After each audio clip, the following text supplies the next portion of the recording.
Title: A Divine Warning, a story of faith, betrayal, and healing. If you have discovered this story today, it is no coincidence. In fact, it may be a divine appointment. Perhaps, right now, God is standing in front of you, offering a vital message wrapped in mystery, faith, and transformation. The world is vast, filled with breathtaking beauty and deep, complex shadows. Often, we find ourselves on paths we never imagined, faced with challenges that shake the very core of our beliefs. These moments can feel random, but they are anything but. Sometimes, they are orchestrated by a higher power, an unseen hand gently guiding us toward truth and redemption. Today, we dive into one such journey. A story that will take you through the heart of faith, trust, betrayal, and, above all, love. This story is more than words. It's a mirror to our own souls. So, sit back, open your heart, and let this tale transform the way you look at the world, and at the people in your life. Chapter 1. A town rooted in faith. In the heart of the country, nestled between golden fields and peaceful hills, lay a small, quiet town called Harmony Springs. Its name reflected the spirit of the people who lived there, humble, faithful, and united by an unwavering trust in one another. The town seemed untouched by the chaos of the outside world, a haven where simplicity and love thrived. In this serene place lived a man named John Williams. He wasn't famous, nor did he seek recognition. He was a devoted husband to Sarah and a caring father to 2 children, Emily and Michael. John worked as a carpenter, using his hands to build not just furniture, but a life filled with honesty, hard work, and love. John was known in the town for his unwavering faith in God. He prayed each morning before sunrise and gave thanks every night before sleep. His kindness wasn't reserved for Sundays, it was present in every helping hand, every meal he shared, every kind word he offered to neighbors in need. But life, as we all know, does not remain still. Even in the most peaceful of towns, storms can gather without warning. Chapter 2. A Strange Discovery. It was a sunny morning in early spring when John stumbled upon something strange. He had just finished his morning coffee and was browsing the internet for woodworking tutorials when a video caught his eye. The thumbnail was unlike anything he had seen before, an ethereal garden glowing with golden light, almost heavenly. Curious, he clicked. The screen faded into an image of a mysterious figure standing in the garden. Their voice, soft yet commanding, echoed through the speakers. "If you've found this movie today," the figure said, "then know this: God is standing right in front of you with an important message." John leaned in, captivated. "There is someone in your life," the voice continued, "who is not what they seem. They are exploiting your trust, draining your blessings, and leaving behind a trail of deception. They have your money, your confidence, but not your best interests at heart." The words hit John like a wave. He paused the video, heart pounding. Was this just an eerie video? Or was it something more? He tried to shake the feeling off, but something deep inside whispered, "This is for you." Chapter 3. Seeds of Doubt. Over the following days, John couldn't get the message out of his head. He went about his work as usual, but his heart was unsettled. He began to reflect on the people in his life, those closest to him, those he trusted most. And then a name came to mind. David. David Allen had been John's best friend since childhood. They had grown up in Harmony Springs together, shared their first jobs, stood by each other's side during weddings, funerals, births, and losses. If there was one person John trusted implicitly, it was David. But as the words from the video echoed in his mind, "Not what they seem," John began to notice things. Small things. David taking phone calls in hushed tones. Skipping church services he never missed. Asking to borrow money but never bringing it up again. John's instincts were at war with his heart.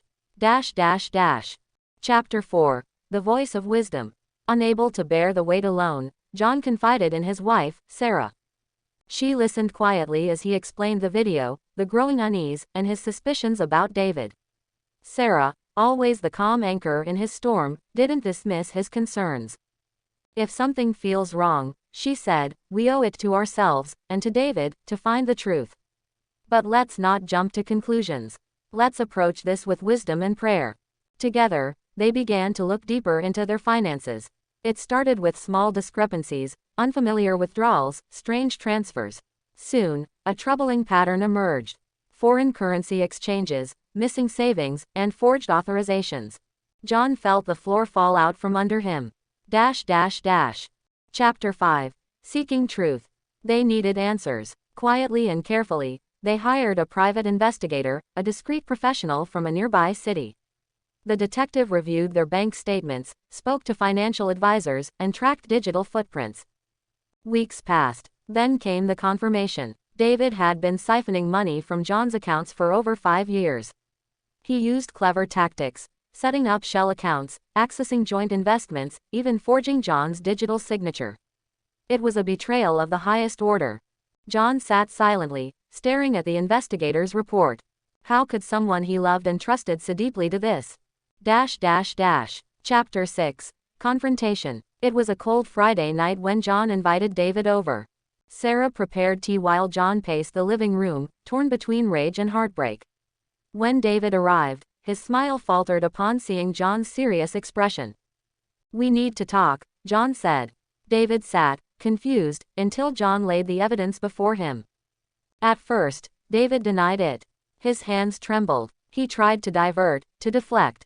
But when Sarah calmly added her voice, showing him the reports, David broke down. Tears streamed down his face.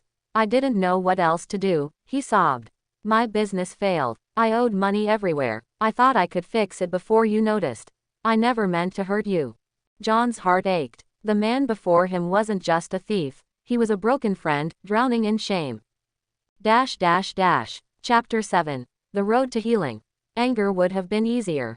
But John chose a harder path. He didn't excuse David's actions. But he recognized the pain that had led to them. With Sarah's support, he proposed therapy, individual and group sessions to rebuild the trust that had been shattered. David agreed. Over months of counseling, tears were shed. Harsh truths surfaced. But so did healing. They began to understand each other's wounds, fears, and failings. And slowly, the bond began to repair. Chapter 8. Redemption and Reflection. John forgave David, not because he condoned the betrayal, but because he saw David's genuine remorse. David worked to repay every cent, even picking up extra jobs. But more than the money, it was his humility and willingness to change that moved John. The mystery video. They never found its source again. It disappeared as strangely as it arrived. John searched for it, asked around online, but it was gone. Was it a digital glitch? Or was it divine? John believed the answer didn't matter. What mattered was the message, and the transformation it led to. Chapter 9. Lessons in Faith. This story isn't just about John and David. It's about all of us. It teaches us that betrayal can come from the most unexpected places. That forgiveness, though difficult, is possible. That faith sometimes leads us into darkness to help us find light. And perhaps most importantly, it shows the power of seeking help. Therapy, prayer, honest conversations, they all played a role in restoring what was broken. Final words. Claim this message. If you are reading this today, ask yourself, is there someone I need to forgive? Is there a truth I've been afraid to face? Is God trying to speak to me through unexpected means? Do not ignore the whisper in your heart. The pain you carry can be turned into purpose. The betrayal you endured can be the beginning of transformation. Like John, you too can choose healing over hatred, love over loss. And as a prayer to seal this story, type it now. Lord, please protect me, guide me, and reveal your truth. I claim your wisdom and love in my life today.